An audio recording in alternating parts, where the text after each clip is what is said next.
Pessoal, hoje temos um convidado muito especial aqui no canal Cultura Reformada. Um convidado que aceitou fazer um vídeo sobre o tema Saltério de Genebra, ou Salmodia Reformada. Vai falar sobre isso e tenho certeza que será muito edificante trazer esse conhecimento para os inscritos aqui, para que você possa pensar um pouquinho sobre o porquê nós reformados usamos, ou cantamos os salmos, aprendendo um pouquinho sobre a história do Saltério de Genebra. Por isso já incentivo você a assistir o vídeo até o final, não perde tempo não. E hoje eu não vou nem pedir aquele apoio que eu sempre peço a vocês, porque o próprio convidado vai fazer isso no seu vídeo. Por isso eu já quero antecipar aqui meus agradecimentos ao pastor Lúcio Manuel, da Igreja Reformada em Caruaru, que na verdade já tem um longo histórico de apoio aos trabalhos nossos aqui, tá bom? Então muito obrigado, pastor Lúcio, Deus abençoe a sua vida e, sem mais enrolação então, pessoal, bora pro vídeo, roda a vinheta.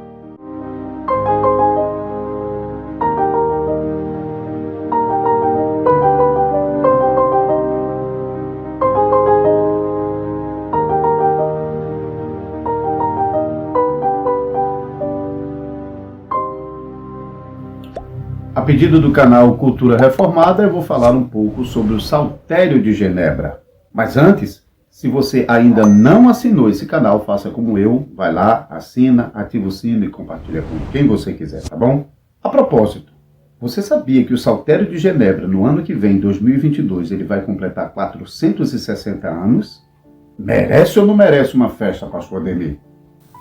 Com certeza merece, pastor, com certeza merece. Merece mais vídeos sobre isso, merece conferência, simpósio, colóquio, merece até que reunamos os irmãos para cantarmos os salmos genebrinos em nossas cidades para divulgar essa riqueza cultural e espiritual. Então merece uma festa muito grande.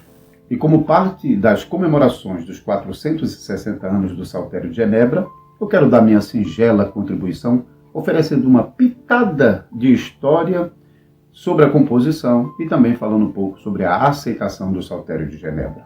Então vamos à história. Foram mais de 20 anos desde o começo da produção do Saltério de Genebra até a sua conclusão em 1562.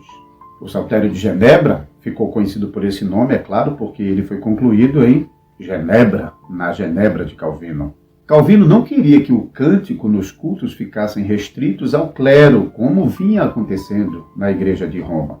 Mas Calvino queria que o cântico fosse uma expressão de louvor e adoração de toda a congregação. Por isso ele se empenhou para que a palavra de Deus estivesse na boca do povo enquanto o povo estivesse cantando a Deus. Calvino já tinha tido uma experiência com salmos metrificados em Estrasburgo, onde ele havia passado algum tempo.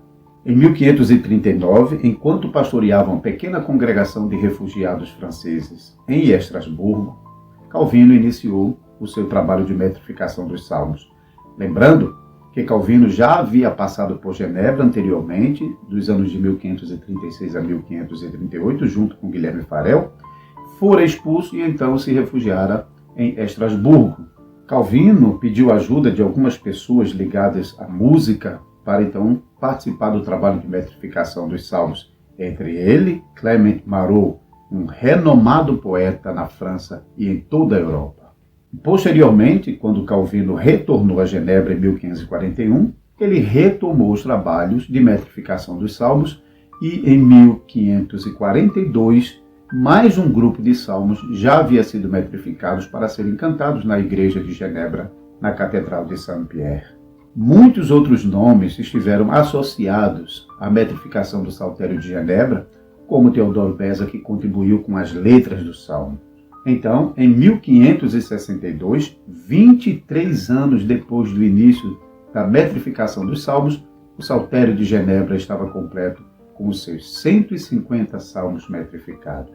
Sobre a composição do Saltério, a Inódia alemã ofereceu sua contribuição, por exemplo, na melodia do Salmo 68, um salmo que foi escrito por Teodoro de Beza. A melodia da maioria dos salmos foram composições inéditas, embora admite que alguns salmos provavelmente foram aproveitamentos de melodias de hinos já conhecidos naquela época. As melodias dos salmos do Saltério de Genebra mantêm harmonia com o conteúdo dos salmos. Assim, salmos de lamento são cantados em forma de lamento, salmos de marcha, salmos de guerra mantêm uma sintonia com esses conteúdos. E sobre a aceitação do Saltério de Genebra? Clement Marot, como já mencionado, era um poeta muito conhecido na Europa e a sua participação no Saltério de Genebra ajudou para que o Saltério ganhasse mais notoriedade em toda a Europa. A adoção dos Salmos de Genebra pelos huguenotes franceses também foi de grande impulso para espalhar o Saltério por toda a França. Os huguenotes, quando estavam nos seus cultos, usavam os Salmos de Genebra, inclusive alguns deles, quando foram levados à forca, na perseguição contra os reformados, eles foram até a forca cantando alguns salmos do Saltério de Genebra, entre eles o Salmo 68, Salmo 79, que são salmos de guerra. Dizem até que Francisco I, o rei francês da época de Calvino, que ficou conhecido por impingir severa perseguição aos protestantes na França, no seu leito de morte pediu para que cantasse alguns dos Salmos de Genebra. 4 anos depois da conclusão do Saltério de Genebra, em 1566, Petrus Dathenos, um holandês que já havia traduzido o Catecismo de Heidelberg do alemão para o holandês, também empreendeu a tradução do Saltério de Genebra para o idioma holandês. Embora essa primeira edição tenha ficado com bastante diferenças na melodia em relação ao Saltério de Genebra, isso foi corrigido nas edições posteriores, e o Saltério de Genebra logo caiu no favor da Igreja Reformada na Holanda. E assim o Saltério se espalhou por toda a Europa e acabou ganhando o mundo inteiro. No Brasil, as igrejas reformadas do Brasil e também muitas igrejas presbiterianas e outras denominações de tradição reformada têm feito uso do Saltério de Genebra no Cântico dos Salmos em seus cultos. E o Simpósio dos Puritanos, com certeza, teve um papel extremamente importante para impulsionar ainda mais a disseminação do Saltério de Genebra aqui no Brasil. O Saltério de Genebra ganhou até um site em português. Pesquise no seu navegador www.salterio.com.br.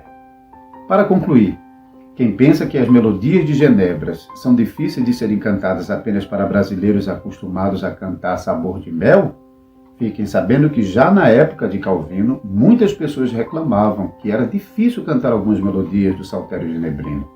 E até reclamavam que algumas melodias pareciam não combinar com o conteúdo dos salmos.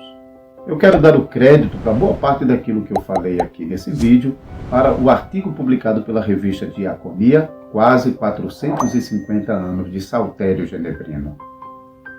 Parabéns, Saltério de Genebra!